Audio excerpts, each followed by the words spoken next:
இந்த பொசிஷனில் நீங்கள் ஒயிட். உங்ககிட்ட ஒரு நைட் அதிகம், நீங்கள் முன்னாடி இருக்கீங்க. இப்போ பிளாக் குயின் உங்கள் குயினை எதிர்த்து நிற்குது. குயினின் ட்ரேட் பண்ணலாமா? நிறைய பிகினர்ஸ் பயப்படுவாங்க, குயின் போயிடும், அட்டாக் பண்ண முடியாதுன்னு. ஆனால் உண்மையில் இந்த ட்ரேட் தான் கேம் ஜெயிக்க வைக்கும். ஏன் பார்ப்போம். மிஸ்டேக் நம்பர் 8, ட்ரேட் பண்ண பயப்படுறது. நிறைய பிகினர்ஸ் பீசஸை ட்ரேட் பண்ண விரும்ப மாட்டாங்க. என்னோட பீசஸ் குறைஞ்சிடும், அட்டாக் பண்ண முடியாதுன்னு நினைப்பாங்க. ஆனால் இங்கே முக்கியமான ரூல், நீங்கள் மெட்டீரியலில் முன்னாடி இருந்தால் ட்ரேட் பண்ணுங்க. பீசஸ் குறைஞ்ச உங்கள் கூடுதல் பீஸோட மதிப்பு அதிகமாகும். ஒரு எக்ஸ்ட்ரா நைட். நிறைய பீசஸ் இருக்கும்போது சின்னதாக தெரியும், ஆனால் எண்ட் கேமில் அது கேம் முடிக்கும். மெட்டீரியலில் முன்னாடி இருந்தால் ஃபேவரபிள் ட்ரேட்ஸ் ஐ கன்சிடர் பண்ணுங்கள். மெட்டீரியலில் பின்னாடி இருந்தால் அன்னெசரி ட்ரேட்ஸை அவாய்ட் பண்ணி காம்ப்ளிகேஷன்ஸ் வைத்துக் கொள்ளலாம். பாஸ் பண்ணுங்கள். நீங்கள் ஒயிட், ஒரு நைட் அதிகம், பிளாக் குயின் D5ல, உங்கள் குயின் D4ல, நேருக்கு நேர். நீங்கள் குயின்னா ட்ரேட் பண்ணலாமா இல்லை தவிர்க்கணுமா? முன்னாடி சொன்ன ரூல் நினைவு இருக்கா? 10 செகண்ட்ஸ் யோசிங்க.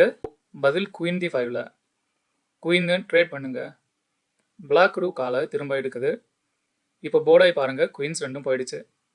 ஆனால் உங்ககிட்ட இன்னும் அந்த எக்ஸ்ட்ரா நைட் இருக்குது. இது ஒரு குயின்லெஸ் என் கேம். குயின்ஸ் போயிடுச்சு, ஒரு நைட் எக்ஸ்ட்ரா இருக்குது. இப்போ பிளாக்குக்கு கம்பேக் பண்ணுறது ரொம்ப கஷ்டம். குயின் இருந்தப்போ பிளாக்குக்கு கவுண்டர் அட்டாக் வாய்ப்பு இருந்துச்சு. குயின் போன அப்புறம் அந்த வாய்ப்பே இல்லை. ட்ரேட் பண்ணதால் பிளாக்கோட நம்பிக்கையே எடுத்துட்டீங்க. ஏன் இந்த ட்ரேட் வேலை செஞ்சது? 2 காரணம். ஒன்று, குயின் போர்டில் இருக்கும்போது எப்பவும் ஒரு சர்ப்ரைஸ் அட்டாக், ஒரு பர்பெச்சுவல் செக் வாய்ப்பு இருக்கும். நீங்கள் முன்னாடி இருந்தாலும் பிளாக் அந்த குயின் வச்சு தப்பிக்க முயற்சி பண்ணலாம். குயின் எடுத்துட்டா அந்த ரிஸ்க் ரிமூவ் பண்ணிட்டோம்.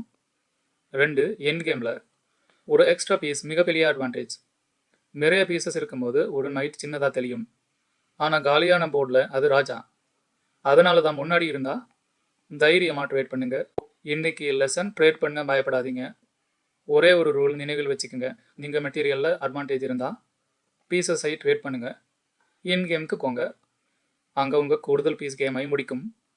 நீங்கள் பின்னாடி இருந்தால் ட்ரேட் தவிர்த்து காம்ப்ளிகேஷன்ஸை வச்சுக்கோங்க. முன்னாடி ட்ரேட், பின்னாடி அவாய்டு, இதுதான் ரூல். இதோட நம்ம டாப் 10 பிகினர் மிஸ்டேக் சீரீஸ் கிட்டத்தட்ட முடிய போகுது. அடுத்த எபிசோட்ஸில் மீதி மிஸ்டேக்ஸை பார்ப்போம். சப்ஸ்கிரைப் பண்ணுங்கள். மீண்டும் சந்திப்போம்.